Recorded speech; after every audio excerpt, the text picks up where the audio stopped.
Gente, está o puro suco do caos, tá? Tá uma chuva absurda, raios, trovões, o mundo caindo, o Black tá latindo pra chuva. É hoje que a gente vai testar se esse microfone aqui vai pegar os raios e trovões lá fora ou não. Se estiver pegando, considere isso como um barulho de fundo, assim, uma coisa, sons da natureza. Vai ter que ser assim, ué, o que eu vou fazer? Eu não posso controlar o tempo. Olá, eu sou a Gabi Fadel, bem-vindos a mais um Fadel News, aquele vídeo onde eu comento com vocês as principais notícias da última semana. E dessa vez, sério, assim, senta, pega um lanchinho, um negócio assim, porque a gente vai ter um Fadel News bem extenso. Aconteceu muita coisa essa semana, eu tenho muita coisa pra falar. Então, vocês prestem atenção em mim. Senta e preste atenção nesse bagulho aqui, tá? Porque vai dar trabalho. Muito provavelmente você viu essa semana na internet, né? Umas fotos do Papa todo estiloso, inclusive com um casaco que eu, coisa de uns 2 anos atrás, uma coisa assim, tava louca atrás de um casaco assim e não achei. E falei, gente, olha que Papa estiloso. Tinha várias fotos dele sendo muito estiloso, com tênis e tal. Então, depois que as fotos viralizaram, todo mundo falou, meu Deus, olha só, até nome de estilista deram, tá? Pro negócio Papa. Você vê como as pessoas são, né? Tipo assim, você vai falar, é o estilista tal. Era tudo fake. Era tudo imagens criadas com inteligência artificial. E isso alavancou uma grande discussão sobre a nova era que a gente tá entrando, aonde a gente vai começar a não saber mais o que é verdade e o que não é, conforme a inteligência artificial for se desenvolvendo. Inclusive, essa semana foi assinado um documento com mais de 1000 assinaturas, entre elas do Elon Musk, que resolveu parar um pouco de destruir o Twitter rapidinho pra fazer alguma outra coisa. Esse documento, assinado por várias pessoas que são do ramo de inteligência artificial, que são do ramo de tecnologia, pede pra que todos os desenvolvimentos de inteligência artificial parem por 6 meses, para que a gente consiga entender melhor essa tecnologia e entender como que nós, como sociedade, vamos seguir. Porque a inteligência artificial que foi lançada recentemente tá ficando cada vez melhor, cada vez mais rápido. A real é que a gente chegou num ponto onde... Eu não sei se vocês têm total noção disso, mas as coisas vão mudar a partir de agora muito rápido. Falam que só com a inteligência artificial que a gente já tem hoje, tá? ChatGPT, com todas as criações de imagem, tudo que a gente tem até agora, já teria aí mais ou menos uns 300 tipos de empregos diferentes, de profissionais diferentes, que já seriam descartados e substituídos por inteligência artificial. E a inteligência artificial, uma vez que ela consegue aprender sozinha, ela vai cada vez mais rápido. Até porque é diferente você dar um trabalho para uma inteligência artificial, cujo único objetivo é cumprir aquele trabalho, e você dá um trabalho para uma pessoa normal. E por mais que tenha muita gente aí discutindo, falando, a inteligência artificial não é tão boa assim, gente, meu Deus do céu. Vibes. E por mais que tenha muita gente que fique fazendo piadinha com inteligência artificial, né, fique falando, olha só, não é tão bom assim, sempre aparecem uns vídeos, né, de uma galera zoando, fazendo o que a inteligência artificial fala e que, mostrando que não é tão bom, etc. A real é que o negócio foi lançado ainda agora. Não tenha dúvidas de que se as coisas continuarem caminhando como elas estão, daqui a um ano as coisas já vão ser completamente diferentes do que você tá vendo agora. É um momento muito importante para você aprender a lidar com isso e aprender a usar isso, seja lá em que emprego você tenha, porque muito provavelmente quem não souber usar vai ficar para trás. Eu acho que tem muita gente que não tem ideia da revolução social que a gente vai viver com inteligência artificial nos próximos anos.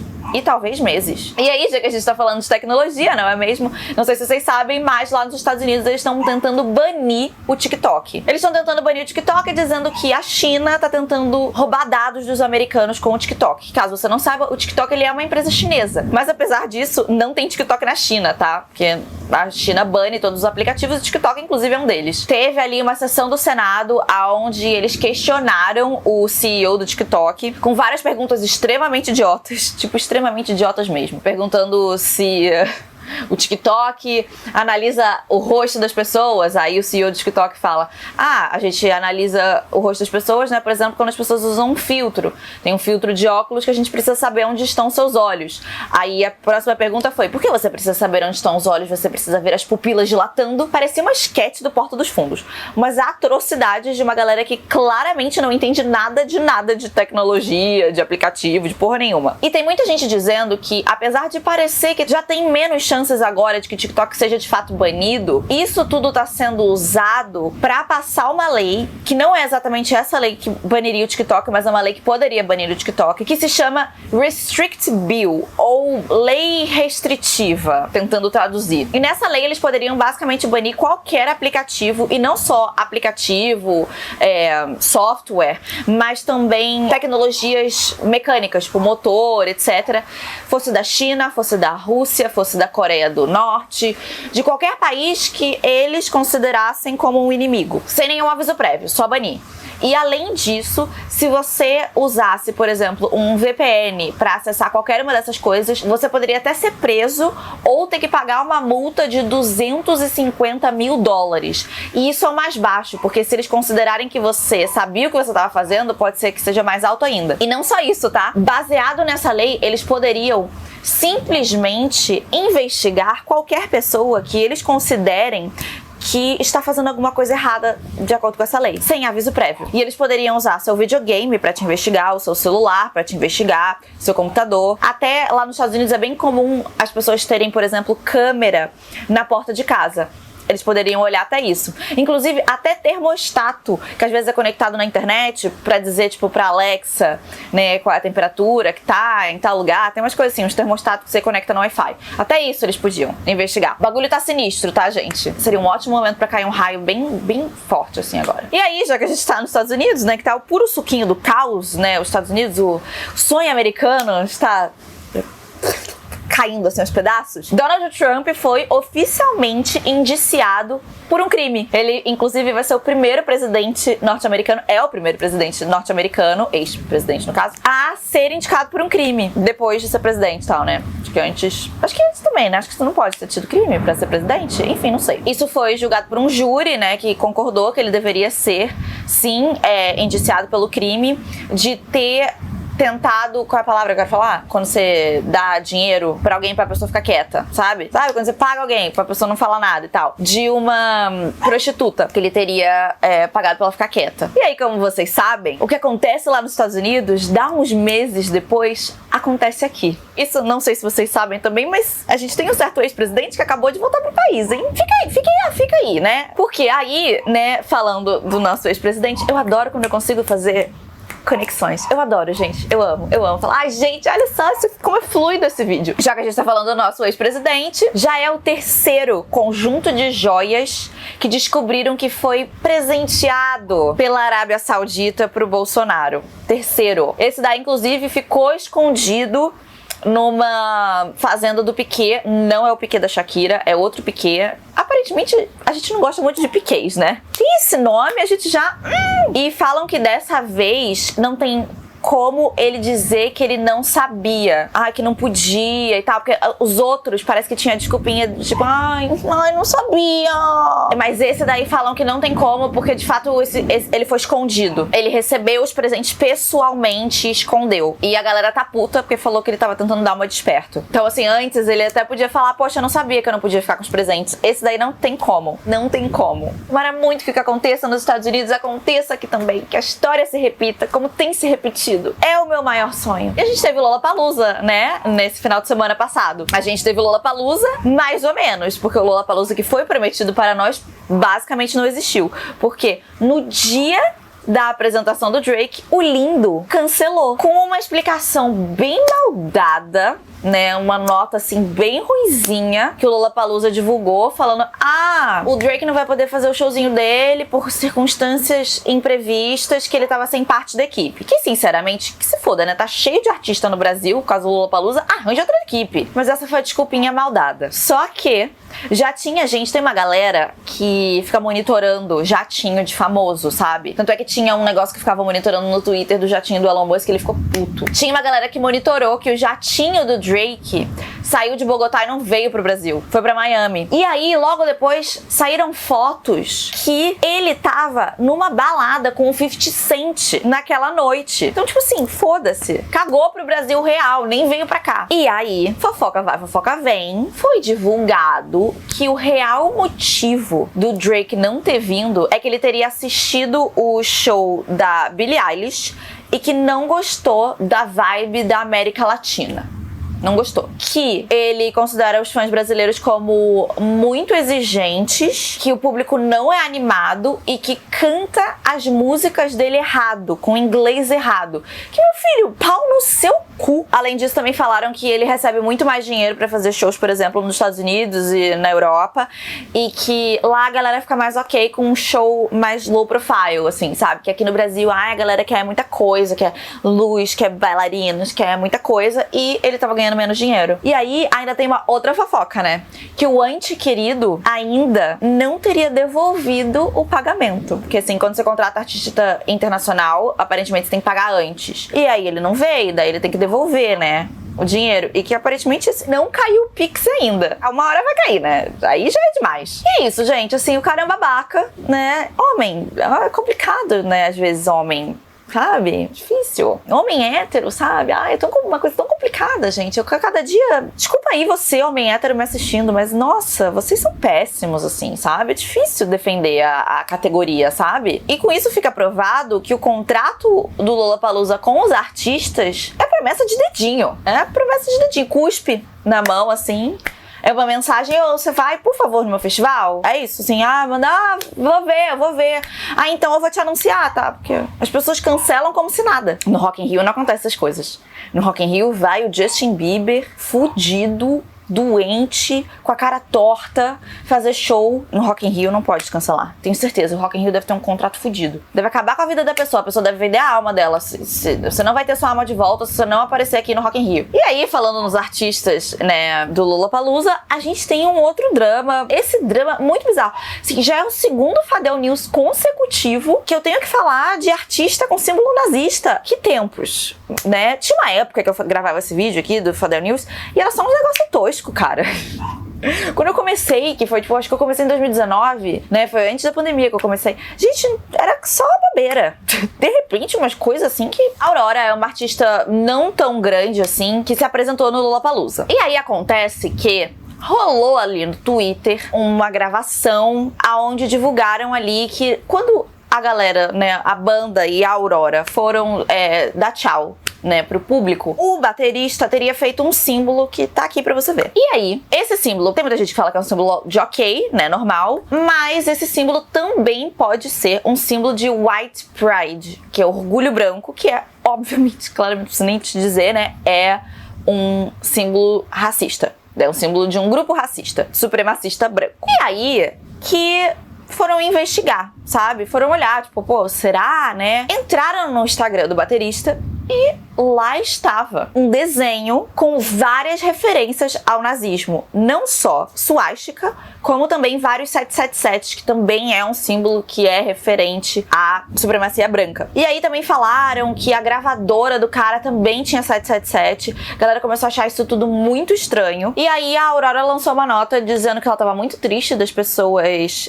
estarem acusando o baterista dela de alguma coisa, que ele não era essa pessoa. Ela disse que não apoia nenhum tipo de ideologia da extrema-direita. Ela disse que ele não apoia nenhuma dessas coisas. E aí, o próprio baterista, né, falou que 777 é o número da sorte pra ele, que o sinal que ele fez era um sinal dizendo ok ou perfeito, e que ele nem sabia que esse sinal significava outra coisa. E referente ao desenho, ele disse que é um desenho que ele tava fazendo ali quando ele tava na escola, numa aula de história, e é por isso que ele desenhou essas coisas. E ele disse que ele postou aquilo porque ele era um adolescente com a dark sense of humor, de acordo com ele, ou um humor meio negro, traduzindo, e que foi estúpido postar aquilo na internet. O que é que vocês acham? Quero muito saber da opinião de vocês, se vocês acham que realmente é só coincidências da vida. E é claro, a gente não pode falar no Lola sem falar no escândalo de trabalho escravo. Foram encontrados trabalhadores que estavam sendo obrigados a dormir nas barracas onde botavam as bebidas. Eles estavam fazendo o carregamento das bebidas do Lollapalooza e eles estavam dormindo em papelões, nas barracas sem ar-condicionado, que ficavam no sol o dia inteiro. Eles faziam jornadas diárias de 12 horas. E aí começaram a mostrar matérias dos outros anos. Porque aparentemente isso não é uma coisa que aconteceu só agora. Isso vem acontecendo desde 2018. 2018, Lollapalooza. Moradores de rua denunciam terem sido contratados irregularmente para erguer palcos. Os trabalhadores ganhavam R$50 por dia e não recebiam equipamentos de proteção. 2019, morador de rua ganha R$50 por 12 horas de trabalho para montar o palco do Lollapalooza. Exatamente a mesma coisa do outro ano. Como se nada. E aí, 2022. Padre Júlio Lancelotti denuncia suposto trabalho irregular de moradores de rua no Lollapalooza. E aí? Vai continuar sendo isso? Porque nada acontece, feijoada. Eu também acho que dessa vez, pelo menos, a gente tá tendo muito mais divulgação desse caso, porque eu não vi nenhuma dessas notícias nos outros anos, e dessa vez eu vi bastante. Então tô aqui, divulgando mais. O mínimo que se espera de um festival internacional que tá disposto a pagar o que paga para os artistas internacionais e ainda levar um bolo deles, o mínimo que eles podem fazer é pagar bem os seus funcionários, cobrando o absurdo que eles cobram pelos ingressos e nem apresentando de fato o line-up que eles prometem dar. O Lollapalooza esse ano realmente, assim, olha, apenas gratidão de não ter ido. Eu adoro um festival, mas um festival que tem de fato respeito tanto pelos seus funcionários que fazem o festival acontecer, quanto pelas pessoas que estão dispostas a ir lá curtir o festival. A gente também precisa falar de outro assunto bem pesado, que é o esfaqueamento que aconteceu em uma escola em São Paulo. O autor do ataque matou uma professora de 71 anos, dando uma facada pelas costas dela, sem que ela tivesse sequer a chance de se defender, enquanto ela fazia a chamada, e conseguiu machucar outras 4 pessoas que ficaram bem e não correm risco de vida. Foi uma professora de educação física que conseguiu restringir o menino que tinha 13 anos de idade. 13 anos de idade. E, de acordo com o Twitter dele, ele já planejava isso desde os 11. Inclusive, esse menino, ele teria postado na internet o plano dele. Ele teria tentado conseguir armas e não teria conseguido, e falou que iria fazer o ataque então com faca mesmo e pediu que desejassem boa sorte. E olha só, eu vi um post de um streamer que teria postado mensagem que ele teria recebido de um seguidor, aonde o menino teria mandado o Twitter desse garoto pra ele, falando: olha só isso, eu já denunciei. Aonde o menino tava dizendo que ele faria o ataque e que logo depois, de fato, aconteceu o ataque. E aí nas mensagens você via o menino falando: olha só, eu denunciei, eu falei e não aconteceu nada. Não só isso, tá? Mas esse menino em questão, ele já tinha tido um problema que já tinha sido denunciado pra polícia, aonde ele assustou uns colegas de escola mandando fotos de arma pra eles. O menino agora, ele tá internado na Fundação Casa, aguardando o julgamento. O máximo que ele pode ficar preso por ter 13 anos de idade é por 3 anos, não é prisão, né? Ele fica internado na Fundação Casa. E segundo o delegado que tá cuidando desse caso, ele ficou realmente assustado com a frieza que esse garoto demonstrou quanto ao caso. E a professora que ele matou se chamava Elizabeth, ou Betinha, como ela era conhecida. Ela já era professora há mais de 30 anos. Ela já estava aposentada, mas ela voltou a dar aulas porque ela sentia que ela precisava contribuir para a sociedade de alguma forma. Ela tinha começado a dar aula nesse colégio nesse ano. E, de acordo com a filha dela, ela falou que, assim... Ai, desculpa, gente, tô emocionada. Eu sou uma boba, tá? Eu sou uma manteiga derretida. Tem coisa que não dá pra mim. A filha dela falou que ela era uma professora muito querida, sabe? Que ela nunca tinha visto isso, que ela chegava e os alunos iam cumprimentar ela, abraçar ela. Eu acho professores, assim, uma profissão tão ingrata, sabe? Porque é a base da sociedade. A base de tudo que você vai aprender, do seu desenvolvimento cognitivo, do seu conhecimento. Eu sou uma pessoa que, assim, eu tenho muita memória, conhecimento da minha época de escola. Eu lembro de tudo, basicamente. Não tem quase nada que eu tenha aprendido na escola que eu não me lembre. Eu carrego essas coisas comigo, sabe? Eu nunca entendi quando as pessoas falam que na escola você aprende um monte de coisa inútil, sabe? Pra mim, nada que você aprende é inútil. Nada. Tudo vai servir pra você fazer novas conexões cerebrais, pra você aprender a tirar novas conclusões das coisas. Todo o conhecimento que você tem, ele é útil de alguma forma pra você entender como o mundo funciona cada vez melhor. E eu acho que a gente tinha que ser muito mais grato pelas pessoas que se dedicam a passar todo esse conhecimento que a gente já adquiriu como sociedade para as novas pessoas que vão crescer e servir nessa sociedade, sabe? E aí, pra você morrer desse jeito, é muito triste. é muito desrespeitoso com a profissão professor, sabe? Desculpa. É isso. Bem-vindos ao meu TED Talk. Tem certas coisas, assim, que tocam num negócio, assim, em mim que me dá um... Enfim. E agora, por último, a gente precisa falar sobre as acusações contra o Március Melhem.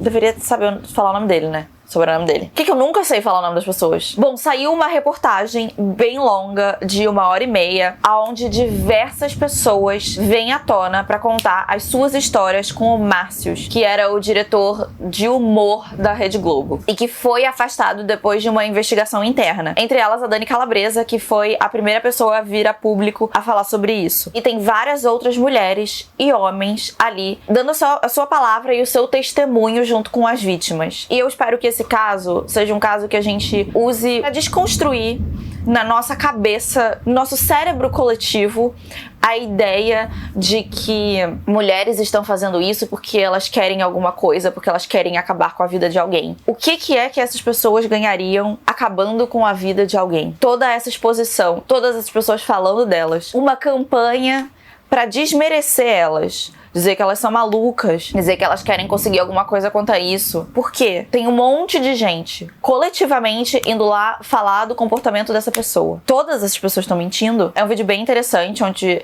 eles contam de vários casos. Caso você queira assistir, eu recomendo. Eu não digo isso pra que a gente faça um cancelamento coletivo, mas sim que a gente dê apoio às vítimas e que a gente busque, de fato, justiça. Se você gostou do vídeo, não se esquece de curtir, se inscreve no canal caso você não seja inscrito ainda e vire um lindo e mágico unicórnio bem informado. E eu vejo vocês no próximo vídeo. Tchau!